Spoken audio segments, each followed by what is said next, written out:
ঘর থেকে বের হয়ে গন্তব্য কর্মস্থল, সাথে 2 চাকার ক্ষুদ্র বাহনটি।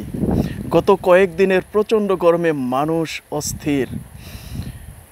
শীতের দেশে আসলে এই ধরনের গরমে মানুষ অভ্যস্ত না।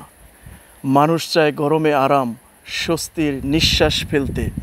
সেই স্বস্তির নিঃশ্বাস ফেলতে আসা হয় যদি এই মনোরম নদীর পাড়ে। নদী ঘেঁষা সরু রাস্তা, 2 পাশ দিয়ে সারিবদ্ধভাবে সুন্দরভাবে সাজানো রয়েছে গাছগুলো।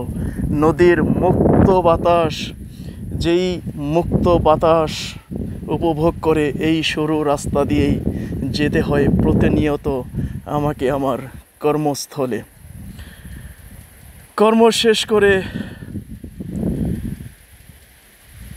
বিকেলবেলা সেই মনোরম পরিবেশ দিয়ে আবার মুক্ত বাতাস খেতে খেতে ফেরা হয় আপন ঘরে।